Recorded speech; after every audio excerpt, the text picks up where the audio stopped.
This is Mike Sempervive from WrestlingObserver.com. Check me out on Wrestling Observer Live every day. And also check out your boys, Rich and James, on One Nation Radio. You now rocking with One Nation Radio. Welcome to the program. James Boy, Richard Latta, and a couple friends with the show for your wrestling needs. Shopping out the rest of the IWC. We gon' tell her how it is. We gon' shoot from the hip. If they putting out trash, we gon' rip from the biz. Make sure that you tweet us and you rate the shows. Tell a friend to tell a friend. Now let's get it on the road. Hey. One Nation Sports. One Nation Sports. One Nation Sports. Welcome to One Nation Radio. And now here are your hosts, Rich Latta and James Boyd. Thank you for listening. SocialSuplex.com. BWB, what's up? What's good? It's Wale, and this is One Nation Radio. You already know. Welcome to the November 5th edition of One Nation Live. James, what's going on, man?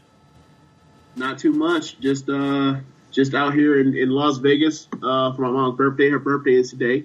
So, if say happy birthday to Mama Boyd and everything. But yeah, man, just out here 2 hours ahead of y'all. But we still up and we still not at it. So yeah, man. I didn't even know you was out there. But yeah, I know. I did that on purpose just so I could do this to you right now. This nigga. I could just be like, yeah, I'm in Vegas. He'd be like, you know what? Because I know how y'all always, you and the rest of the clique are always like, yeah, James is, private and secretive and don't tell nobody nothing. I'm like, all right, I got something for you. I'm going to fly across the continent. Unbelievable. without telling y'all just cause. Yeah. Like this man could have, this man could disappear. This man could disappear in Vegas, and I would have had no idea. I would have been having to put out a search for a new co-host. Unbelievable. Well, yeah. I mean, hey, you could be out here co-hosting with Dave Finishow. Oh yeah. What's up, Dave? Who I'm currently arguing with in my DMs right now. What's up, Dave? But yeah, big, huge, groundbreaking, earth-shaking, soul-crushing news. Yes, for folks that have been trying to deny New Japan Pro Wrestling their place in the hierarchy of wrestling, which that actually happens still. Kenny Omega will be taking on Chris Jericho for the IWGP United States Championship. Now, we haven't talked about it much on this show. These guys have been building up this Twitter beef over the last month, I'd say. I firmly believed it was a work the whole time. Some people were fans were kind of gullible buying into it, saying, man, these guys don't actually like each other. Meanwhile, these guys are both from the same town. They've been on podcasts together. These guys are friends. It's clearly a work. It's a work, dog. Yeah, man. What do you make of this move? Omega versus Jericho at Wrestle Kingdom 12, James? Personally, me, just I kind of had my mind set for seeing Ibushi versus Omega at Wrestle Kingdom 13, but I have I love Jericho over the last 5-6 years, so I'm excited about this because this is like a super fish out of water type of thing of can he work outside of the WWE style that he's been doing for so long now, and outside of the American style he's been doing even longer, and kind of go back to sort of the roots of him globetrotting around the world to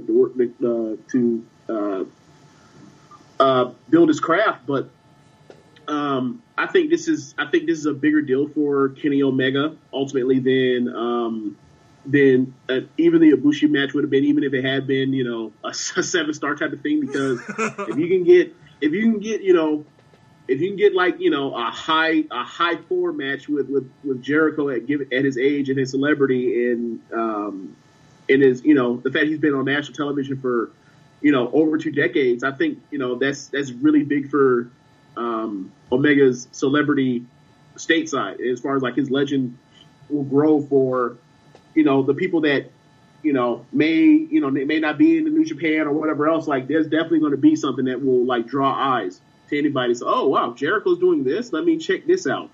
I heard about this last year when they did this greatest match ever thing. Let's see what this is about. Right. So this is a really big step for Omega. And I always make jokes in the fact I was talking to Jeremy last night about going to Lakeland to see Kenny Omega. I was like, yeah, it's gonna be great to go see the second best in the world. So me, I'm Team Okada on this side, but this is definitely big for him. Yeah. Yeah, man. So, like, just looking at it and, seeing how the Wrestle Kingdom lineup is going to shake out, but first I'll talk about Omega and Jericho. Yeah, I think you hit on something when you said there's going to be if Omega is able to pull out, like, a high 4-star or even a 5 with Jericho, like, at Jericho's age, that would be, like, just more confirmation of who this dude is. And, Jericho has put himself at the center of the hottest thing, in wrestling, essentially, like, which is like Wrestle Kingdom, like, and when I say the hottest thing in wrestling, I'm not talking about like, they're breaking financial records and all this stuff. We're talking about like what's moving the culture forward. Like, it's Wrestle Kingdom. They're setting the table for everything else. Looking at the top 2 matches, you've got Naito and Okada coming back together. For Naito's the most overdue in New Japan. Okada is the longest reigning world champion ever.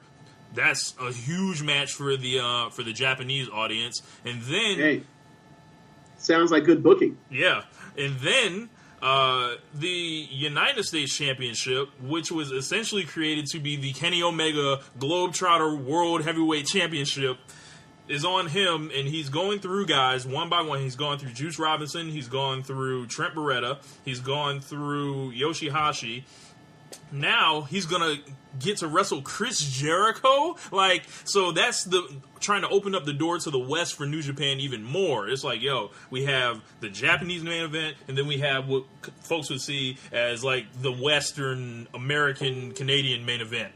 And these guys, like, it's so brilliant. Like, it's so brilliant. Like, if you're going to break up Okada and Omega to, like, separate them into 2 matches, like, who could you better get right now that's not in WWE that can get the most, like, bang for your buck, essentially, that can build a feud, that has his finger on the pulse of wrestling, than Jericho for Omega?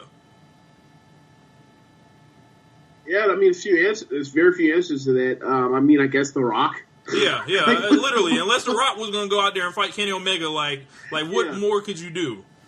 Yeah, like, unless you go and get, the highest grossing movie star in the world to wrestle again, then Jericho's the answer. Like, it's amazing. Like I'm so happy for all the fans that woke up this morning and it was like getting Christmas a little early, but I would be remiss if I didn't bring up the elephant in the room. As you mentioned, I thought we were getting Kota Ibushi versus Kenny Omega. Yeah. Now, that's not happening yet. I can deal with that. Because I can see the vision. I can see what they're doing. Because obviously Jericho, I don't think he's going to be joining the New Japan roster or anything, right? No. But that's essentially like he's coming in for a one-off, which is essentially what all these feuds in New Japan end up being. If you are a follower of New Japan, they don't run their, like, there's not going to be a rematch the next month with Naito and Okada. It's like they go their separate ways after. So Jericho slides in, like a thief in the night, gets his payday, has his great match with Omega, and then his stock is raised again. And then when he comes back to WWE, like, this is a win-win for everyone. Who doesn't benefit from this?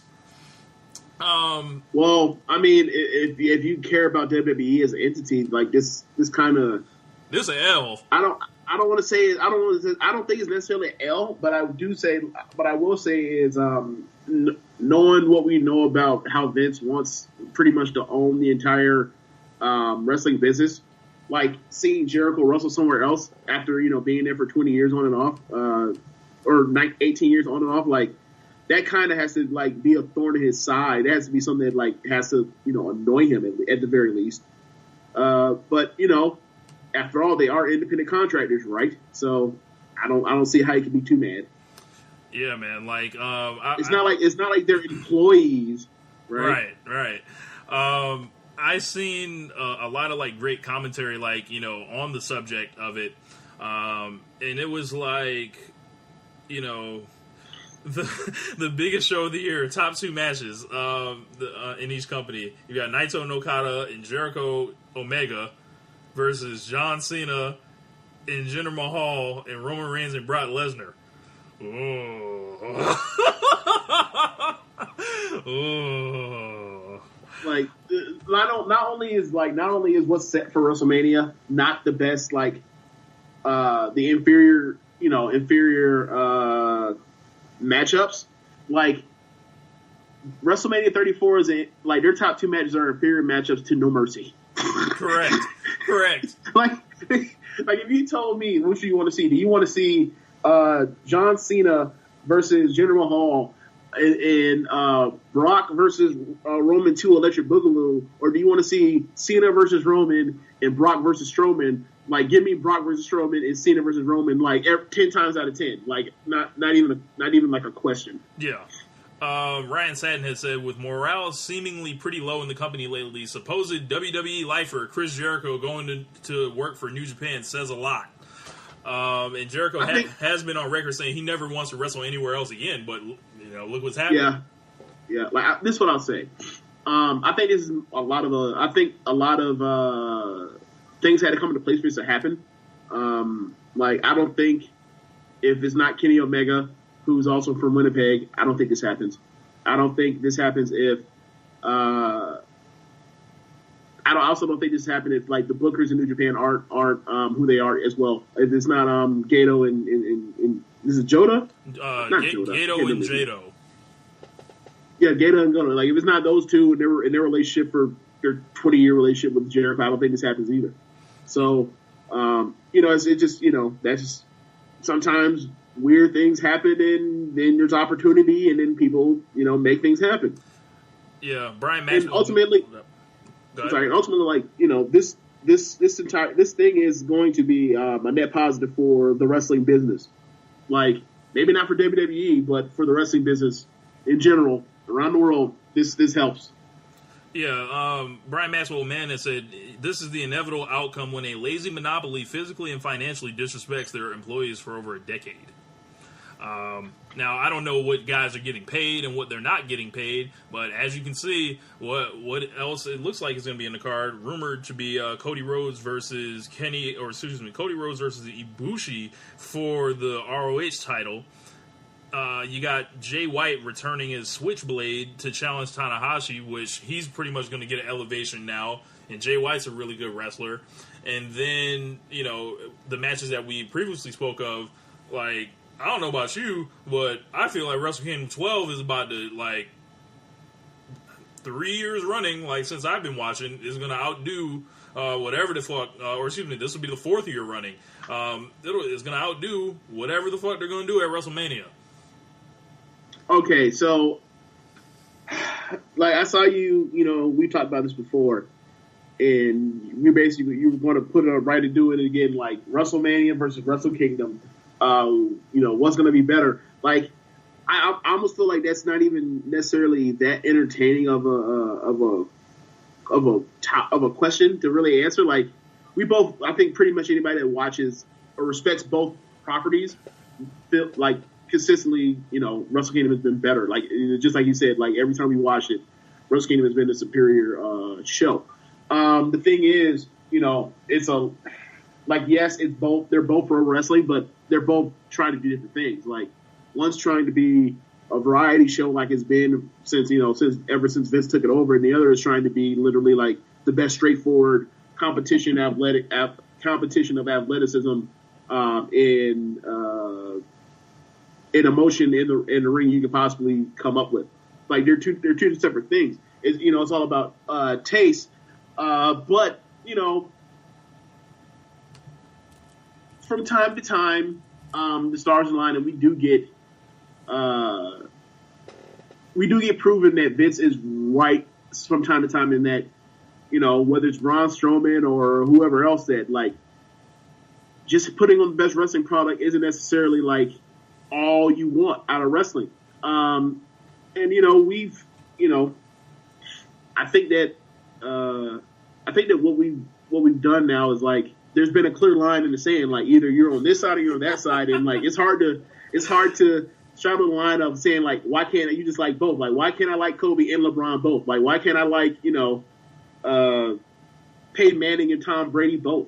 It's become like you got to be one side or the other. Like for me, like I enjoy both and I can appreciate both. Like, but I got to be honest. Like since it's the last 4 years or going on 4 years, it's been Wrestle Kingdom, and I've enjoyed that show more. But like Vince ain't exactly just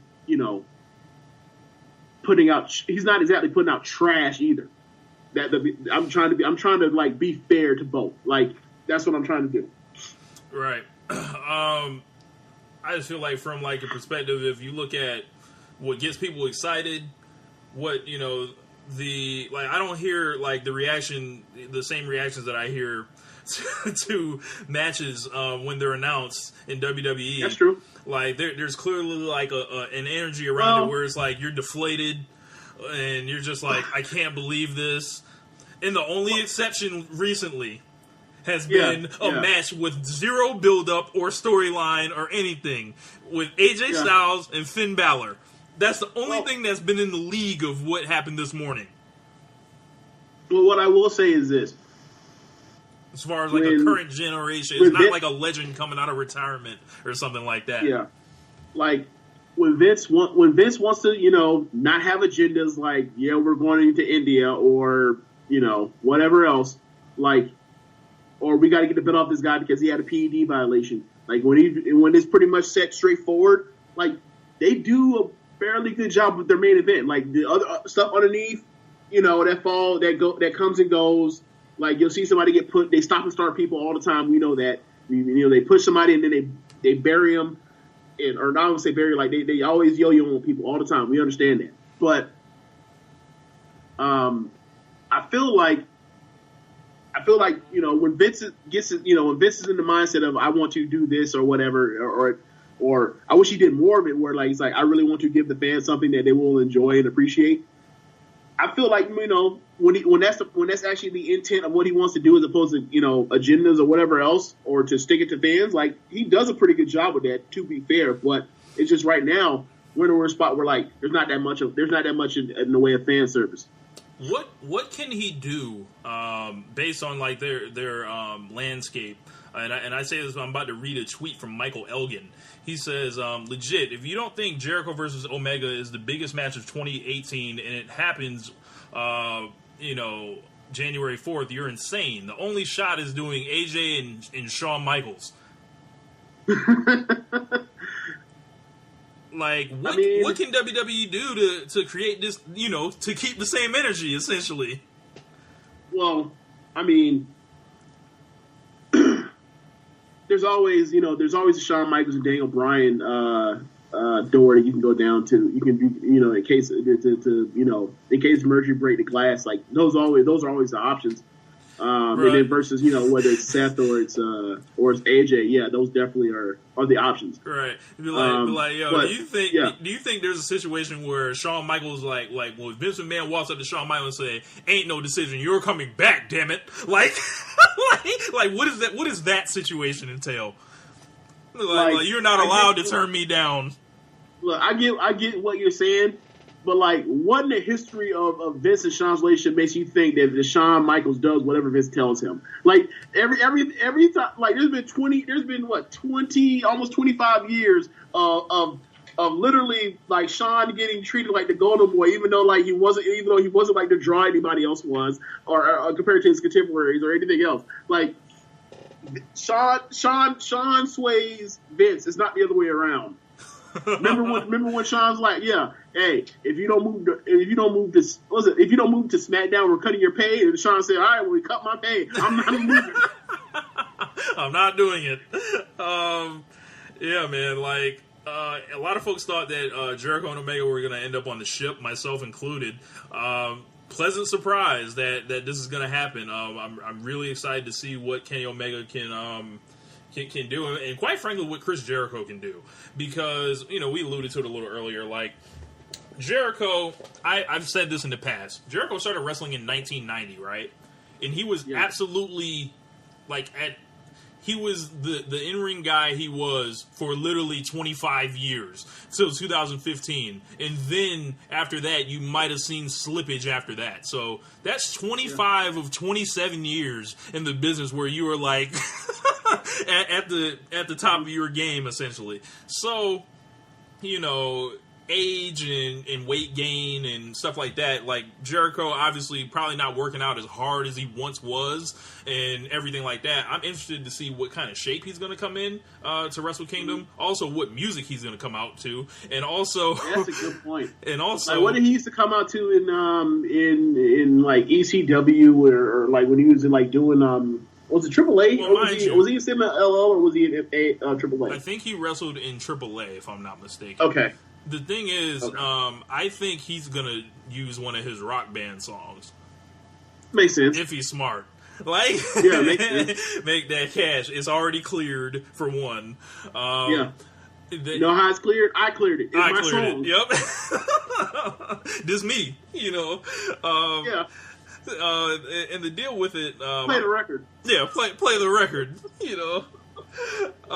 The deal with it, like, I'm excited to see what he can do, like, where there's no restrictions. He's not responsible for trying to move a convoluted storyline forward. He's not going to get cut on time. These guys are obviously going to get like 30 minutes or more if they need it. Yeah. Can Jericho, like, turn back the clock, essentially?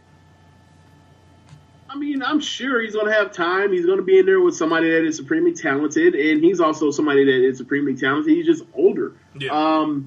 Now, it's going to be interesting to me because, like, are we going to see, like, what I want to see is, are we going to see Jericho, like, wrestle a New Japan main event caliber match, like, the big match type style, where, you know, V-triggers and ridiculous, you know, strong style or whatever else? Are we going to see, like, Kenny, like try to wrestle like a great WCW or a WWE style main event caliber match, which is like, that's one of the reasons why we enjoyed so much of Okada last year, was to see that Cody Rhodes match in Long Beach and see, like, he can do a classic you know, run in left and right confusion.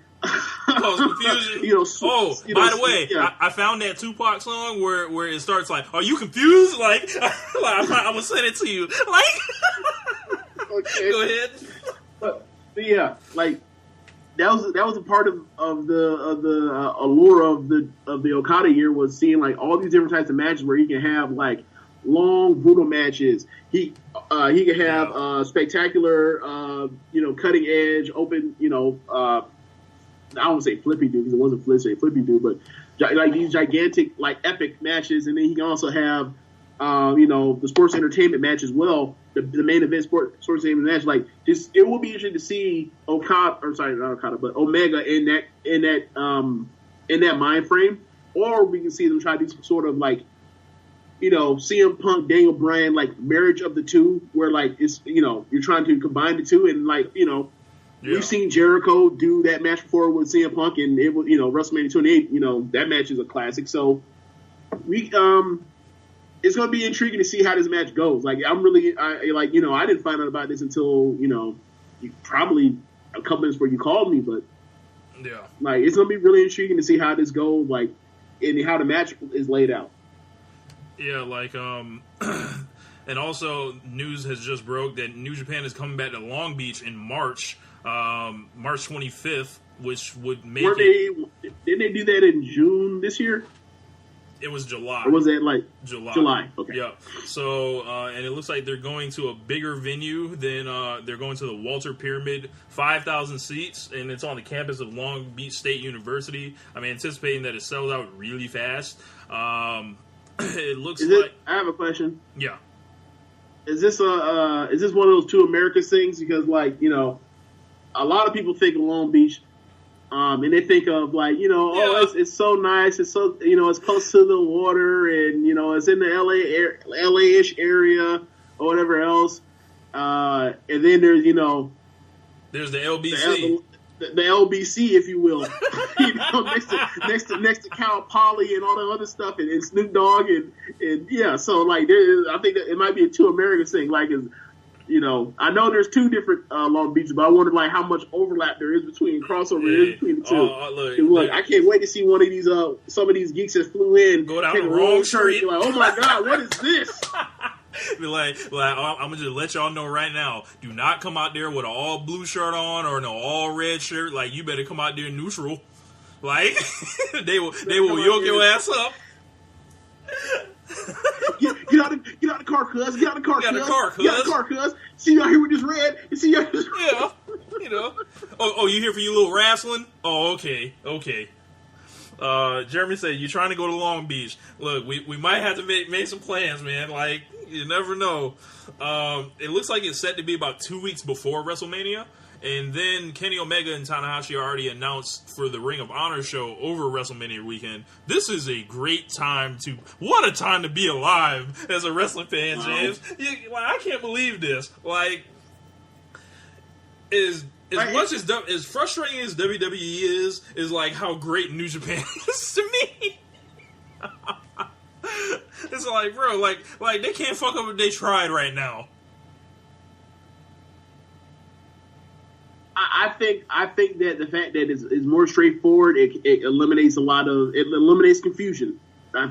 Seriously, like, if you keep it simple, you never have to worry about like getting in over your head and then being basically caught in the air traveling. Right.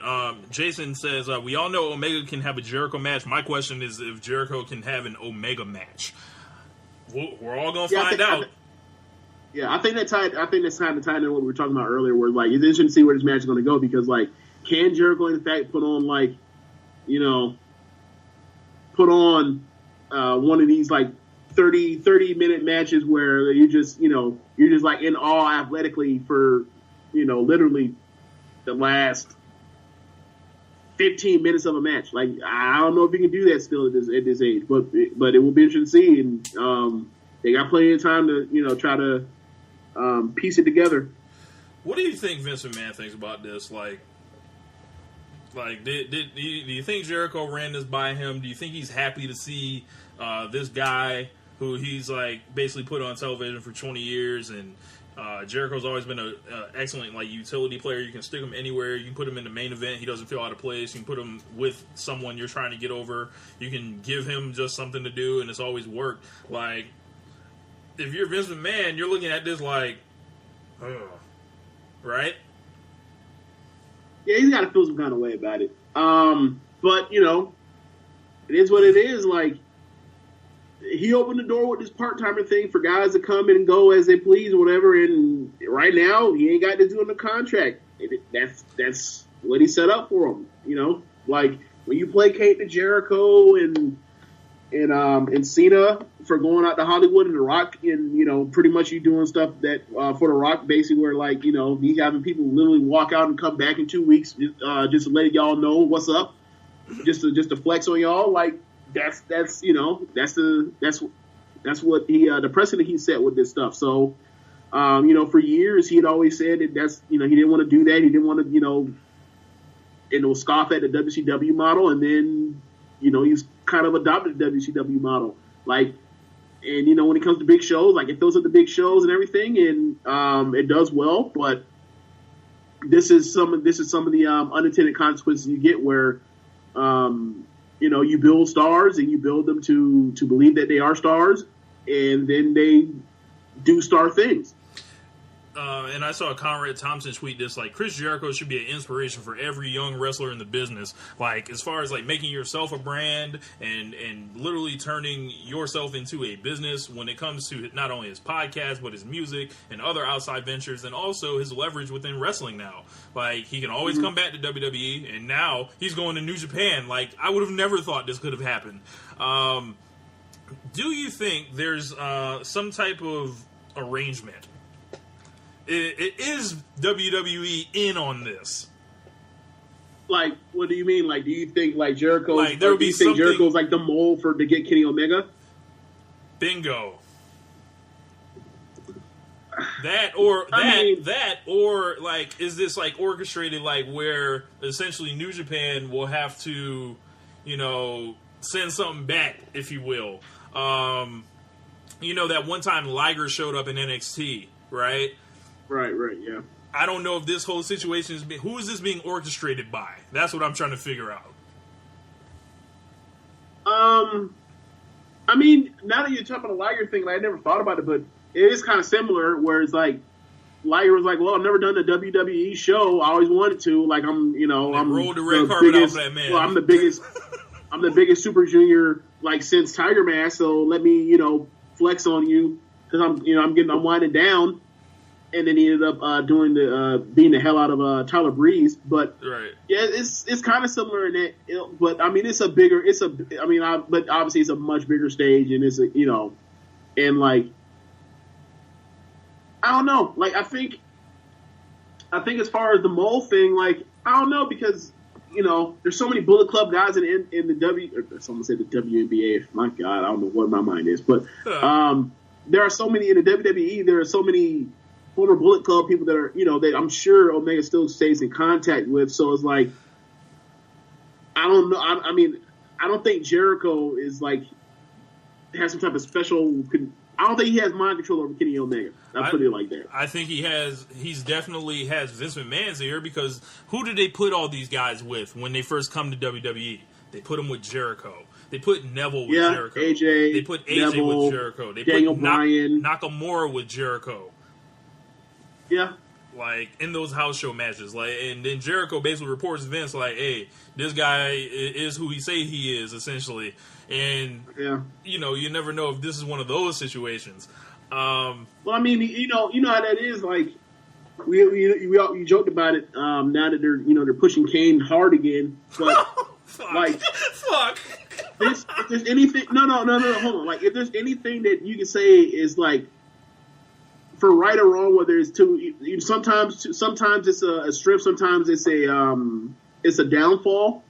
It's almost like Jerry Jones when like Jerry Jones believes in talent and and giving people a second, third, fourth chance because like he believes talent is more important than or is the number one thing, right? Uh-huh. Like, and sometimes it works out. Sometimes you get a Des Bryant and he's quote unquote troubled and he's taking money from and whatever else. And then sometimes you end up with Tank Johnson, but sometimes you also end up with T.O., right? Like it's take and give, it's give and take. And sometimes you with Michael Irvin, where Michael Irvin is a Hall of Fame receiver, and then like he also has an issue of treating his nose, right? Correct. That's sometimes it works out for you, sometimes it doesn't. Like better and for sometimes worse.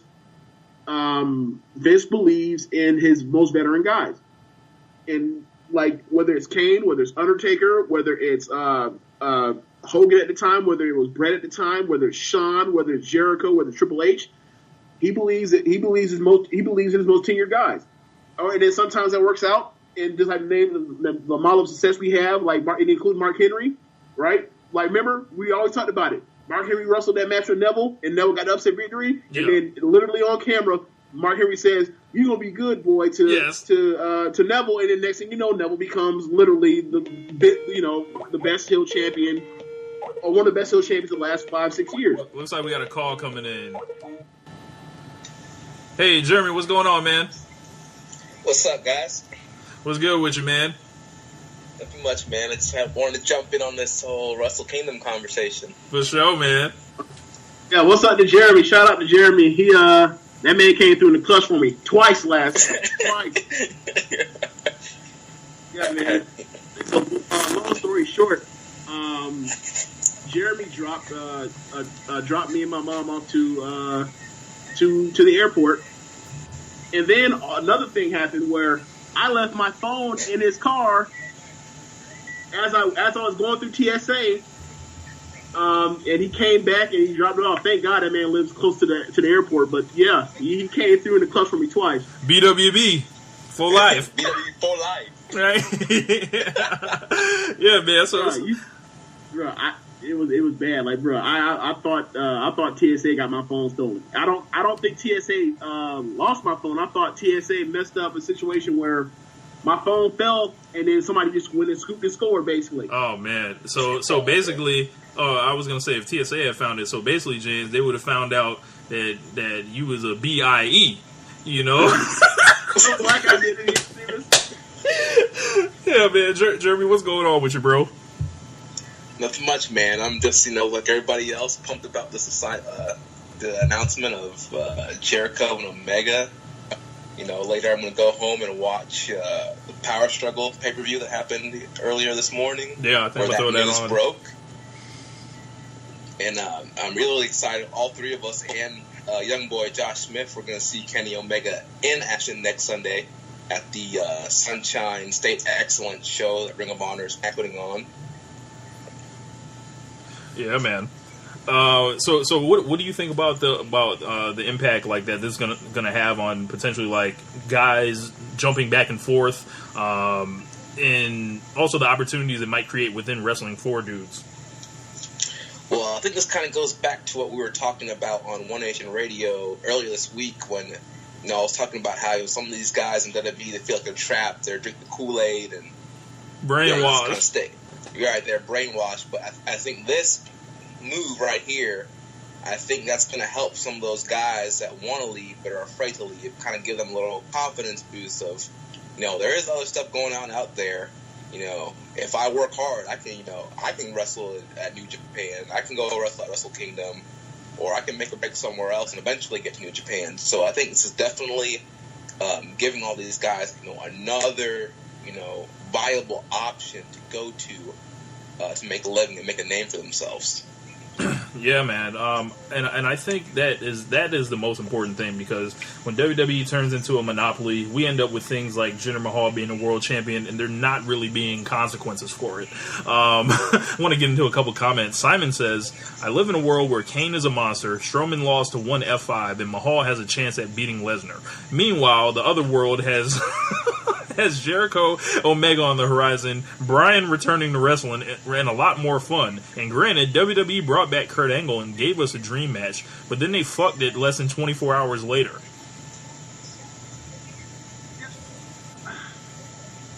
Okay, so yes, there's validity to a great deal of what he said, but the thing is, like, I don't think necessarily like I think a lot of us we get stuck in like literally like Coke or Pepsi, and like if you just eliminate that and just focus on like what you like, and I understand like going through trying to sift through 3 hours and trying to find what you like, that that's really that's something that shouldn't be a task that you should have to do, but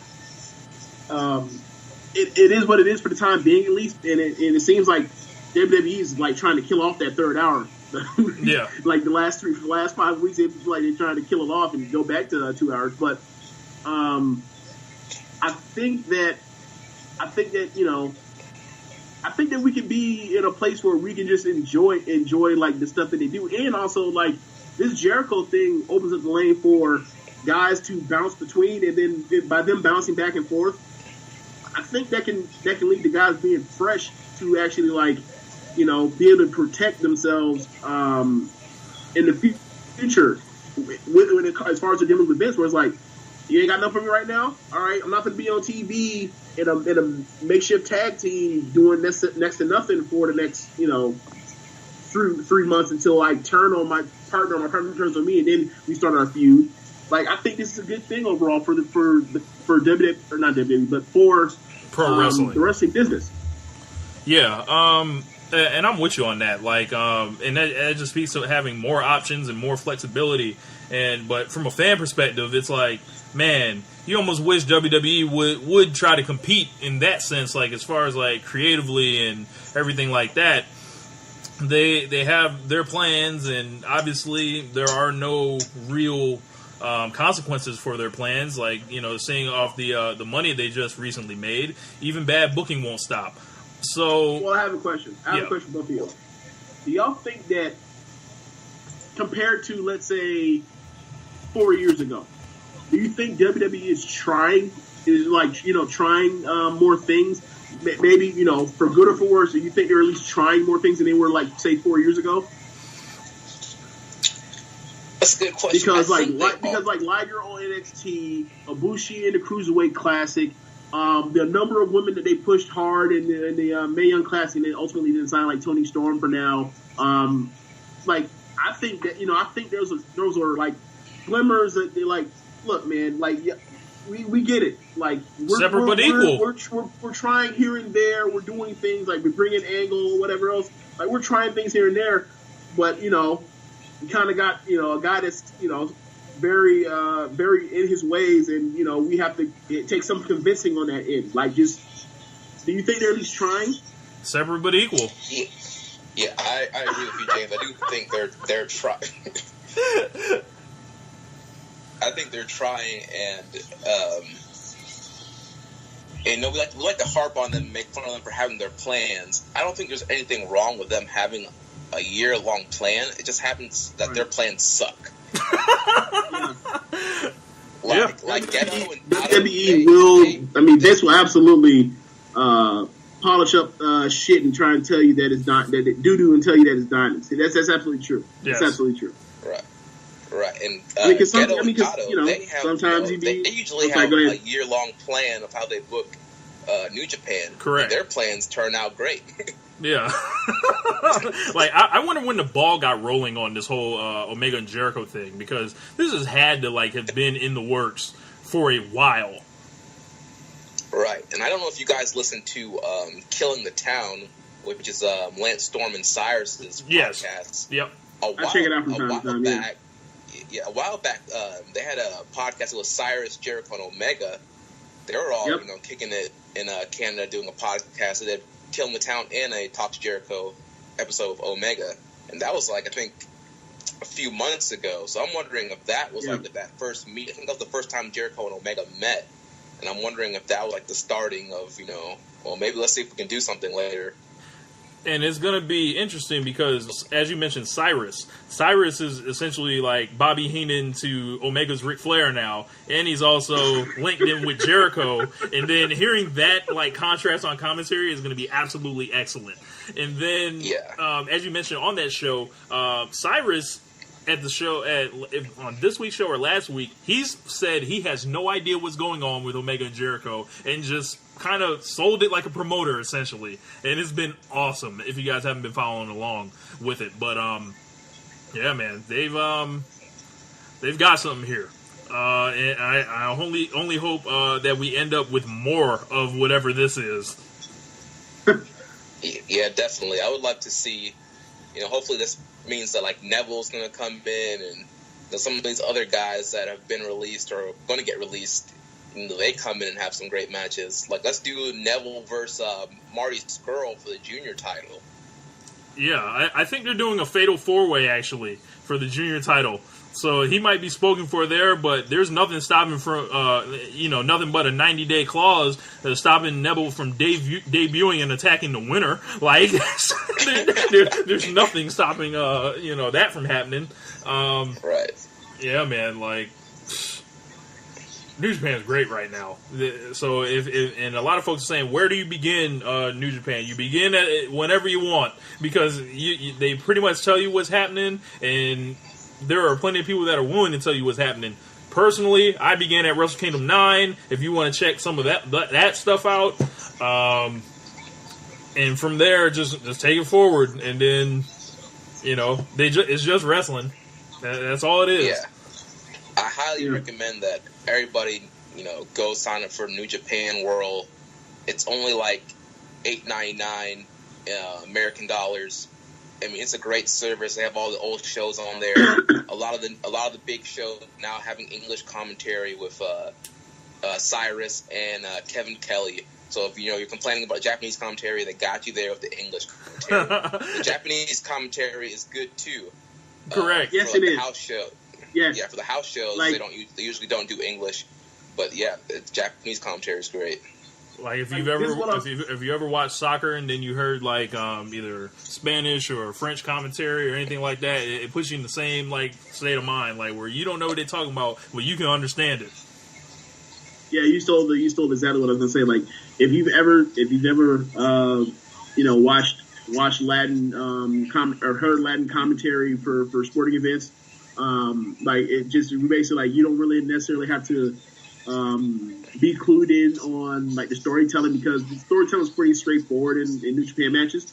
But The thing is, like, you feel that emotion where, like, they're just losing, like, they rise with the level of the match. And, like, it just ties in perfectly. And, like, ultimately, that's really what you want with good commentary. Like, you want people to give you that emotion and let you feel what they're feeling in front of that live crowd and give that out to you. I think that's also the main reason why we love, like, our best commentators, our favorite commentators were people that did that. Like, I understand, like, people have their feelings about Tony Schiavone, but ultimately, like, when it was time for a match, when a match rolls with it, like, Schiavone will lose his mind. Like, he will go full Gus Johnson and lose it. And same thing with Jim Ross. And, there's a million Jim Ross calls we all remember that time because he peaked as the match. In accordance with the match, and that's really all you necessarily need for New Japan. Like, I understand, they wrestle a different style, but, like, it's not necessarily like, it's not like they're out there bungee jumping. Like, it's still wrestling. It's not bungee jumping. Yeah, like remember the B.O.B. lines? Like, if you say what you call hip hop, it must be bungee jumping. Like, it ain't bungee jumping. Like, it's still wrestling. It's a little different, but. Hey, after what B.O.B. said this week, we might have to retire referencing anything with him. He's permanently, like, canceled. Like, I don't got no words for, like, man, like, what's that shit from the Cosby? That's the dumbest shit I've ever heard. Like, you can't, look, there's a lot of people that, like, there are a lot of talented people that, that end up saying stupid stuff, and I'm just like, dude, like, I'm going to have to do separation of church and state where, like, look, R. Kelly, you're a scumbag. But you also made very good. You've also made very good music over the years. And same thing with, like, Kyrie Irving and the flat Earth stuff, and B.O.B. and the flat Earth stuff. Where it's like, these flat Earthers, bro. Like, some of y'all talented, but that don't mean I gotta listen to everything you gotta say. You sound like a fool. Did you hear the newest thing that he said? No, I'm not even talking about that. B.O.B. Who? I think I heard it. What was it? Remind me. He was saying the slave trade never happened. Yeah, that's what I heard. Okay. It wasn't his conclusion because he can't find no boats? Yes. And talking about they rearranged the names and stuff and put it on the other side of the world. Like, bro, it's some real, like, far out, like what kind of drugs, is he smoking on? Ugh. Yeah. I don't know. That one's in the sequel, but whatever. Go ahead, Jeremy. I said maybe he needs to get whatever he's on to Vince. Maybe that'll help creative. To open his mind. Yes. Look, sometimes your mind can be too open. Yes, all the way open. But yeah, besides that, I don't know what else more in wrestling is actually going on right now. I guess there's a WWE title match on Tuesday, and yes. Do we want to talk about NXT a little bit and the War Games? Yes, the rules for War Games dropped, which was me and Rance had a spirited conversation about War Games and the traditionalities of War Games, and I'm glad WWE came out with the rules because this is all I wanted. I wanted WWE to make clear what they were doing because they're adding in a third team, and it kind of throws off the tradition of War Games, So let's see if I can pull up these rules. But before we do that, what do you guys make of this? Obviously it's going to be like in a week and a half. What do you guys make of the War Games coming back? I think it's an awesome idea. I mean, WWE did have some great matches that I don't understand. I mean, they're just kind of sitting there in the vault that WWE can repurpose. I know Vince has that whole, it happened there, so I don't want to do it. But there are some great concepts that WWE did that easily can translate over to WWE, and I think the War Games is one of them. And I think it's great they're utilizing it in NXT, and it should be a very fun main event, something different and something kind of entertaining. Yeah, man. So here are the rules. Like, there's obviously 3 teams. All three teams will be contained inside separate shark cages by the entryway, with a member of each team chosen by his respective squad to start the match. So it's going to begin as a triple threat match. And then all three teams will be contained, after 5 minutes, the remaining members from one team will be released from their shark cage and allowed to enter the match. So pretty much we getting all of them in there. Like, it's not a one-by-one thing, which would kind of like throw things like, it'd be really long if we're waiting for 5 minutes and 3 minutes for more dudes to jump on. But, after 5 minutes, when another 3-minute period elapses, the remaining members from the second team are released. They enter. Following another 3-minute period, the final members are released from their cage and they enter the match. Once all three teams have entered the War Games match, a victory can be attained via pinfall or submission. So, if you guys are familiar with the regular War Games, you can't win by pin in regular War Games. So that's something new. What do you guys make about this? Yeah, I'll go. I think for me, I was kind of disappointed that it wasn't elimination. I feel like that would have been easier to tell a story by somebody being eliminated, and how will if there's two guys left to fight against 6 other guys. Or at any other point, whatever the obstacles would be, how would they be able to survive and deal with adversity? Because it's going to be kind of weird that it's like the guy's going to be wrestling for 8 minutes, or at least 11 minutes, knowing like there's not a chance of a pinfall or victory. Like, it's almost like the beginning of a Iron Man match. At least it's only 11 minutes, and not like, as you said, if they had did it where they were releasing one member at a time, we'd have been stuck like for 24 minutes without a chance of any like victory or pinfall, and been like, what is this? But yeah, I feel like that was my one disappointment. But other than that, like I'm pretty happy with it. Jeremy? Yeah, I'm pretty happy with it. I think it's definitely an interesting twist on the War Games. I know they did do one triple team match, I think, at the very end when Russo was running it. But I didn't see it, so I don't know how that worked out. But I have much more confidence in Triple H. Jeremy, watch it and report back to us. Yeah, watch it and report back to us. Yeah, we'll see about that. But yeah, I have much more confidence in Triple H and William Regal and the whole NXT creative team, and I think they're gonna have it laid out all perfectly. And I think the big story of the match is still going to be kind of, where does Roderick Strong lie? This past week on NXT, he faked like he was going to join the Undisputed Era, but he ended up helping the Authors of Pain take out the Undisputed Era. So for right now, it looks like he's against them, but there still could always be that was a whole part of the plan to fool everybody. And fooled you all. He does something in the War Games to turn on AOP and help Undisputed get the win. I'm anticipating that as well, because Roger Strong already had his title match in NXT, and it was a great match against McIntyre a couple of weeks ago on the regular show. So putting those four together, and letting them, run roughshot, 4, 5, 10 white guys just kicking the whole promotion's ass, So I'm down with it. And I've been a fan of Roderick Strong for a very long time, and he, to me, is always better when he's a heel. Like, he can be a good babyface, but I think his best potential is used as a heel dick that doesn't care about anybody, and he's just an asshole. That's the best Roderick Strong. So I think it would be a good move for him to join Undisputed and be a heel. Right. We had another comment from Kyle Morris. He said, Vince can be as salty as he wants. Jericho's a legend and he can do whatever the fuck he wants. Between this and LIJ, all I can say to New Japan Pro Wrestling is, shut up and take my money. Yeah, I mean, he's right about that. I mean, be like, look, okay, you're upset with me, Vince?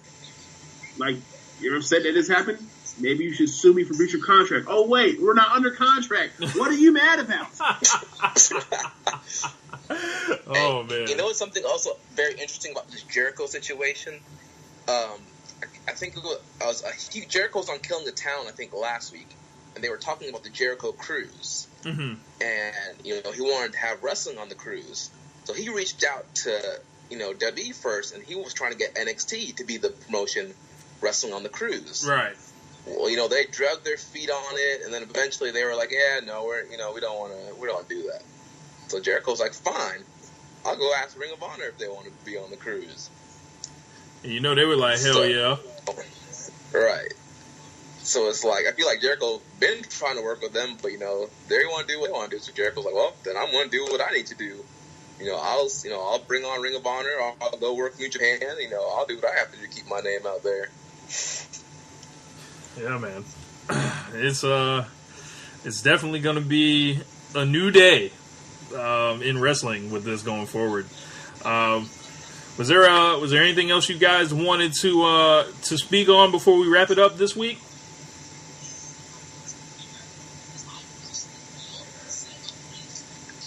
I think I'm good.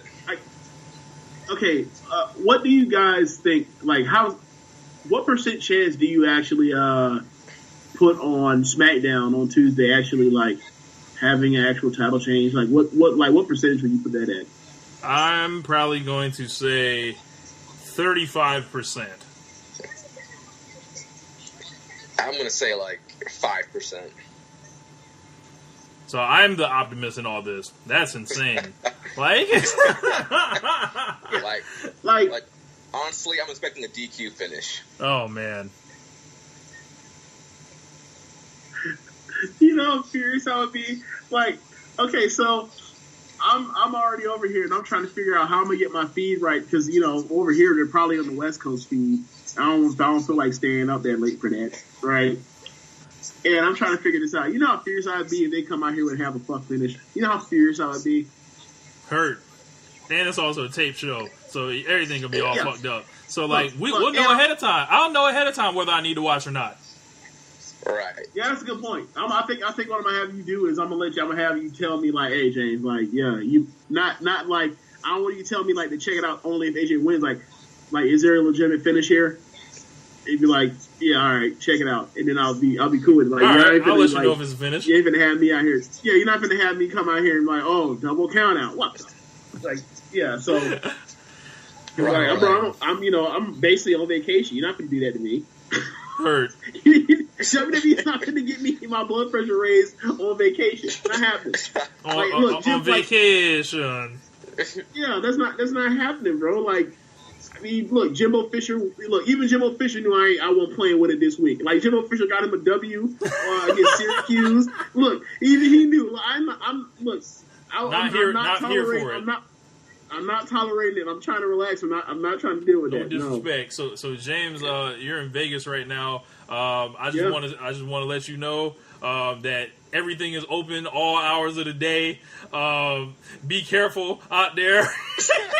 Because we don't know what you may run into out there. Time out, bro. Time out. What do you mean, be careful? Be careful of what out in Vegas? What do you mean, Everything. Sir? Everything. Life. You know. I'm gonna tell you like D'Angelo Barksdale told me, I ain't no John. Okay?